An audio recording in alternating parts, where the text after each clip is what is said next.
আগুনে ভস্মীভূত বাড়ি, পরিবারের পাশে দাঁড়ালেন পাঁশকুড়ার গোবিন্দনগর অঞ্চল প্রধান নূরে আলম। পূর্ব মেদিনীপুর জেলার পাঁশকুড়া ব্লকের গোবিন্দনগর অঞ্চলের পশ্চিম নেকড়া গ্রামে সোমবার রাত প্রায় 8টা নাগাদ ঘটে গেল এক ভয়াবহ অগ্নিকাণ্ডের ঘটনা। স্থানীয় সূত্রে জানা গিয়েছে, গ্যাস সিলিন্ডার থেকে হঠাৎ আগুন লেগে যায় আজাউর রহমানের বাড়িতে। মুহূর্তের মধ্যে আগুন ছড়িয়ে পড়ে বাড়ির বিভিন্ন অংশে। তবে সৌভাগ্যবশত এই ঘটনায় পরিবারের কোনো সদস্যের শারীরিক ক্ষয়ক্ষতি হয়নি।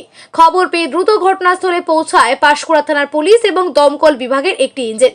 দমকল কর্মীদের তৎপরতায় কিছুক্ষণের চেষ্টায় আগুন নিয়ন্ত্রণে আসে। ঘটনার খবর পেয়ে ঘটনাস্থলে পৌঁছান গোবিন্দনগর অঞ্চল প্রধান নূরে আলম শেখ এবং পঞ্চায়েত সদস্য নীলিফা আলম।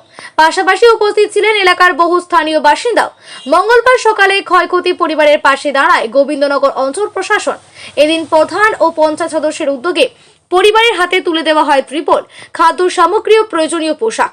এ বিষয়ে গোবিন্দনগর অঞ্চলের প্রধান জানান, আমরা ঘটনার খবর পাওয়া মাত্রই ঘটনাস্থলে পৌঁছে পরিস্থিতি খতিয়ে দেখি। ক্ষতিগ্রস্ত পরিবারের পাশে প্রশাসন সব সময় রয়েছে। আপাতত ত্রাণ সামগ্রী দেওয়া হয়েছে, ভবিষ্যতে সরকারি সাহায্যের বিষয়েও ব্যবস্থা নেওয়া হবে। স্থানীয় প্রশাসনের দ্রুত পদক্ষেপ ও মানবিক উদ্যোগে কিছুটা স্বস্তি ফিরেছে ক্ষতিগ্রস্ত পরিবারে। পশ্চিম নেকড়া, আমাদের গোবিন্দনগর অঞ্চলের পশ্চিম নেকড়া 77 নম্বর বুথে আজাউর রহমানের বাড়িতে হঠাৎই গ্যাস সিলিন্ডার বাস্ট করে আগুন ধরে যায়। তো আমার কাছে খবর আসা মাত্রই আমি সঙ্গে সঙ্গে দমকলের যিনি ওসি আছে তাকে ফোন করি এবং পাঁশকুড়া থানা পুলিশ আধিকারিককে ফোন করি। সবাই একসাথে ওখানে গিয়ে ঝাঁপিয়ে পড়ি এবং গ্রামের সমস্ত মানুষ মিলে সবার তৎপরতায় বালতি করে জল, মেশিন ভ্যান, একটা ইঞ্জিন গিয়েছিল দমকলের, সবাই তৎপরতার মধ্যে মোটামুটি আগুনটা নিয়ন্ত্রণের মধ্যে নিয়ে আসা হয়। তো হতাহত কোনো কারণ ঘটেনি, সবাই চেষ্টা করে মোটামুটি সমস্ত পরিবারকে উদ্ধার করা হয়েছে। আর কীভাবে পাশে দাঁড়ালেন? এবং পরিবারকে সেই রাত্রেবেলা, রাত হয়ে গেল 8টা নাগাদ আগুনটা ধরে, পরিবারকে আমরা পাশের বাড়িতে রাত্রেবেলা রেখে দিয়েছিলাম। সকালবেলা ওকে গ্রাম পঞ্চায়েত অফিসে ডেকে ওর যা ক্ষয়ক্ষতি হয়েছে সমস্ত নথি আমি লিখে নোট করে বিডিও সাহেবকে, ডিজাস্টার ম্যানেজমেন্টের ডিপার্টমেন্টে দিয়েছি।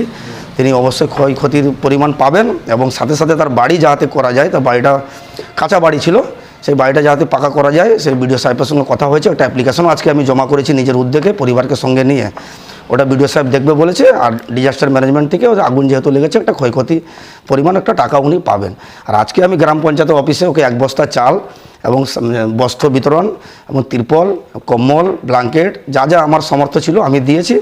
আগামী দিনেও যদি ওদের কিছু প্রয়োজন হয় সেটা আমি দিব বলে বলেছি ওদেরকে, পাশে থাকার জন্য অঙ্গীকারে সীমাবদ্ধ।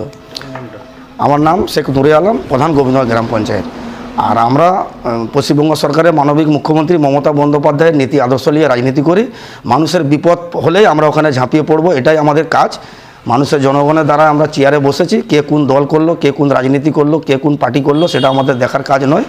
মুখ্যমন্ত্রী মমতা বন্দ্যোপাধ্যায় আদর্শ রাজনীতি নিয়ে আমরা রাজনীতিটা করি।